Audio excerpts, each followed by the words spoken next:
कैसे हैं आप सभी। उम्मीद करती हूँ आप सभी बहुत ही अच्छे होंगे और अपनी पढ़ाई पर भी अच्छे से ध्यान दे रहे होंगे। तो आइए बच्चों, शुरू करते हैं हिंदी में हमारा पहला पाठ, जिसका नाम है बादल बरसे रे। पाठ परिचय। वर्षा की फुहार को सभी पसंद करते हैं और सभी उसका आनंद लेते हुए खुश होते हैं। सभी को वर्षा के आगमन की प्रतीक्षा होती है। इसी भाव को प्रस्तुत कविता में कवि ने बादलों को आने और बरसने का निमंत्रण देते हुए स्पष्ट किया है। तो बारिश बच्चों सभी को अच्छी लगती है और बारिश आती है तो सब बिल्कुल झूम जाते हैं। तो यहाँ पे कवि जो है वो क्या कर रहा है, वो वर्षा ऋतु को बुला रहा है। तो इस कविता को पढ़ लेते हैं और उसका भावार्थ भी जान लेते हैं। उमड़ घुमड़ घिर आए बादल, रिमझिम बरसे रे, चप्पा चप्पा भीगा पत्ता पत्ता हरसे रे। तो जब बारिश आती है तो क्या होता है, चारों तरफ हरियाली छा जाती है। जैसे ही बारिश की बूंदें पत्तों पर पड़ती है तो वो भी क्या हो जाते हैं, वो भी हर्षित हो जाते हैं, खुश हो जाते हैं।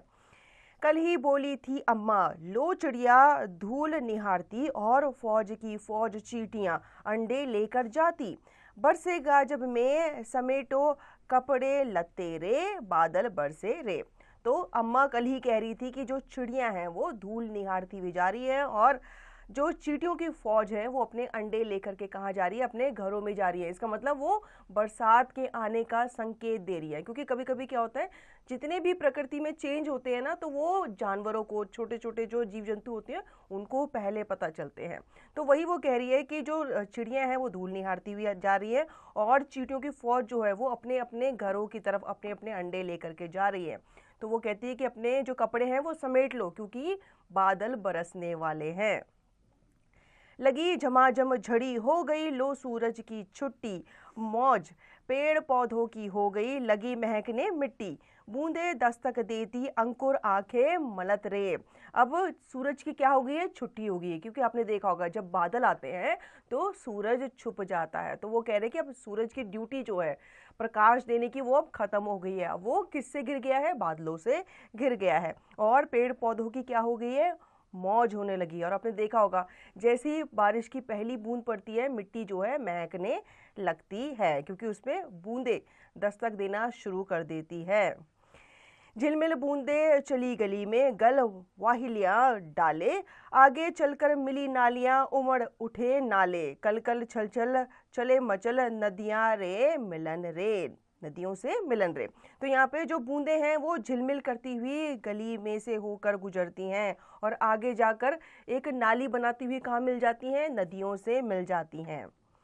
टप टप टप औलाती, छप छप छप नटखट उछले, चम चम चम चमके बिजली, तड़ तड़ बजते तबले, गड़गड़ गड़ गरजते में कि जैसे सिंह दहाड़े रे। अब जब बारिश तेज हो जाती है तो उसकी बूंदें कैसे करती है, टप टप करने लग जाती है और छमछम करती हुई वो चीज़ों पर या जो भी बर्तन पड़े होते हैं उनमें वो आवाज़ करने लगती है। तो जो बर्तन होते हैं वो ऐसा लगता है कि वो तबले की तरह बज रहे हैं, और जो बादल होते हैं वो किसकी तरह दहाड़ते हैं, ऐसा लगता है कि वो सिंह की तरह, शेर की तरह दहाड़ रहे हैं। धूम धुआरे कजरारे प्यासे, पावस के राजा गरज गरज, तूने गर्मी का ठोक बजाया बाजा, नाचे मोर पपीहा गाए, पीपल हरसे रे, उमड़ घुमड़ घिर आए बादल, रिमझिम बरसे रे। अब धूम धुआरे जो हो जाते हैं वो कजरारे हो जाते हैं, मतलब बादल काफ़ी काले हो जाते हैं। और जितने भी धरती में जो प्यासे होते हैं, काफ़ी टाइम से, अब आपने देखा होगा कि गर्मियों में हम तरस रहे होते हैं बारिश के लिए। तो जैसे ही बारिश आती है तो हम क्या हो जाते हैं, हमारी जो प्यास होती है या जीव जंतुओं की जो प्यास हो जाती है वो बुझ जाती है, और जो गर्मी से झुलस रहे होते हैं उनको भी राहत मिलती है। शिक्षण संकेत। छात्रों को वर्षा ऋतु के सुहाने मौसम के विषय में बताते हुए उन्हें उनके पसंद के मौसम के विषय में बताने को कहे, साथ ही उसका कारण भी बताने को कहें। अब आते हैं बच्चों शब्दकोश पे। चप्पा चप्पा का अर्थ होता है एक एक कोना, एवरी कॉर्नर। हर से खुश होता, हैप्पी। मेह का मतलब होता है बादल, क्लाउड। समेटो, इकट्ठा कर लो, गैदर। दस्तक मतलब सूचित, इन्फॉर्म्ड। उमड़ मतलब जमकर, हैवी। नटखट, शैतान, नोटी। पावस, ऋतु, सीजन। अब आते हैं इसके अभ्यास कार्य पर। बातचीत कीजिए। आपको बारिश कैसी लगती है? बारिश आने पर आप क्या करते हैं? यदि स्कूल जाते समय बादल घिर आए तो आप क्या करेंगे? क्या बारिश होने के केवल लाभ है, हानियां नहीं? तो ये बच्चों इन सब बातों पे आपको चर्चा करनी है और अपने जो विचार हैं वो व्यक्त करने हैं। कविता के बारे में सही उत्तर वाले गोले को रंगिए। अब आपको साइड में नजर आ रहा होगा, यहाँ पे आपको ABCD का ऑप्शन जो है, विकल्प जो है वो दिया गया है। आपको क्या करना है, जो प्रश्न है उसका जो भी सही विकल्प होगा उस पे आपको क्या करना है, गोला लगाना है, उसको रंगना है। अम्मा को अंडे लेकर कौन जाती दिखी? कौन जाती दिखी? चींटियां, चिड़िया, चींटियां, कबूतर या फिर बिल्ली? तो अम्मा को चींटियां अपने अंडे ले जाती दिखी। तो आपको बी जो विकल्प है साइड में, इसको आपको क्या करना है, रंगना है। हम बढ़ते हैं आगे। दूसरा है कविता की पंक्तियां पूरी कीजिए। तो यहाँ पे आपको कविता की पंक्तियां दी गई हैं, ये अधूरी हैं, इनको आपको कविता में से देखकर इनको क्या करना है, पूर्ण करना है। अगला है सही शब्द पर गोला बनाइए। लगी झमाझम कड़ी झड़ी। लगी झमाझम क्या, कड़ी या झड़ी? तो आप झड़ी पर गोला लगाएंगे। हो गई लो सूरज की कुट्टी या फिर छुट्टी? तो सूरज की क्या हो गई, छुट्टी हो गई, तो आप छुट्टी पर गोला लगाएंगे। इसी प्रकार से आप बाकी की पंक्तियां पढ़ेंगे और जो सही विकल्प है उस पर आप गोला लगाएंगे। अब आते हैं प्रश्नों के उत्तर लिखिए पे। अम्मा कपड़े समेटने को क्यों कहती है? क्योंकि उनको पता है कि अब बारिश आने वाली है, जो कपड़े सूख गए हैं या आधे सूख चुके हैं वो दोबारा से गीले ना हो जाए, इसलिए वो कहती है कि कपड़ों को समेट लो। इसी प्रकार से आप बाकी प्रश्नों के उत्तर देंगे। हम बढ़ते हैं आगे। कविता से आगे की बात। बारिश के पानी को किस प्रकार उपयोगी बनाया जा सकता है? बताइए बच्चों, किस प्रकार से आप उपयोगी बना सकते हैं?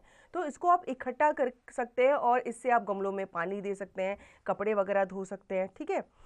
आसमान में घिर आए बादलों को देखकर आपकी माता जी क्या क्या करने लगती हैं? अब जैसे ही धूप के बाद बादल आ जाते हैं तो आपकी अम्मा, आपकी मम्मी क्या करती हैं, ये आपको बताना है। क्या हर रोज बारिश होनी चाहिए? बताइए बच्चों, आपके ख्याल से क्या होना चाहिए, रोज बारिश होनी चाहिए या नहीं? भाषा का खेल, पर्यायवाची शब्द लिखिए। तो यहाँ पे आपको क्या करना है, पर्यायवाची शब्द लिखने हैं। जैसे कि बादल, बादल का एक पर्यायवाची शब्द होता है जलज, ठीक है। पेड़ का वृक्ष होता है, तरु होता है। इसी प्रकार से आप बाकी शब्दों के पर्यायवाची शब्द लिखेंगे। हम बढ़ते हैं आगे। कुछ शब्दों के एक से अधिक अर्थ होते हैं, उन्हें एकार्थी शब्द कहते हैं। दिए गए अनेकार्थी शब्दों का अर्थ के अनुसार वाक्य में प्रयोग कीजिए। अब कल का अर्थ बीता हुआ दिन भी होता है और कल का अर्थ पुर्जे भी होता है। तो आपको क्या करना है, इनका वाक्यों में प्रयोग करना है। जैसे कि कल मैं बाजार गया था, मेरे पास कल नहीं थे इसलिए मैं गाड़ी की दुकान पे या बाजार गया था उन्हें लेने के लिए, ठीक है। इसी प्रकार से कर का अर्थ होता है करना, हाथ। तो आप इसको अपने वाक्य में प्रयोग करके लिखेंगे। तीसरा, पुनरुक्त शब्द कविता में से ढूंढकर लिखिए। अब जैसे चप्पा चप्पा यहाँ पे आपको कविता में आया था, इसी तरीके से आपको पुनरुक्त शब्द झमझमाझम इस तरीके से लिख सकते हैं, ढम ढम लिख सकते हैं। तो ये शब्द जो है ये 2 बार आए हैं। समान तुक वाले शब्दों का मिलान कीजिए। अब समान तुक वाले शब्द कौन से होते हैं, जो लास्ट में एक जैसे, उनका जो उच्चारण होता है वो सेम होता है, एक जैसा होता है। जैसे कि दाले का हो जाता है जाले, चप्पा का हो जाता है गप्पा, बोली का हो जाता है डोली और फौज का हो जाता है मौज। इसी प्रकार से आपको साइड में जो शब्द दिए गए हैं उनका आप मिलान करेंगे। बच्चों की सभा, चित्र वर्णन करें। चित्र में आप क्या क्या देख रहे हैं लिखिए। तो आपको क्या करना है बच्चों, ये जो कविता थी ये किसके ऊपर थी, बरसात के ऊपर थी, वर्षा ऋतु के ऊपर थी। तो आपको यहाँ पे वर्षा ऋतु में आप जो जो चीजें देखते हैं या करते हैं उसका चित्र बनाना है, फिर उसका वर्णन आपको करना है। पता कीजिए वर्षा कैसे होती है। तो आपको पता करना है कि वर्षा कैसे होती है। सोचकर बताओ, बारिश वाले दिन विद्यालय की छुट्टी हो जाती है और आप घर पर ही हैं। बताइए उस दिन आप क्या करना चाहोगे। अब बाहर बहुत तेज बारिश हो रही है, सुबह आप स्कूल के लिए नहीं जा पाए, तो आप घर में रहकर क्या क्या करेंगे ये आपको बताना है। तो बच्चों, आशा करती हूँ आपको ये अध्याय अच्छे से समझ में आ गया होगा। इस अध्याय को आप पुनः दोहराएंगे और इसका निरंतर अभ्यास आप करते रहेंगे।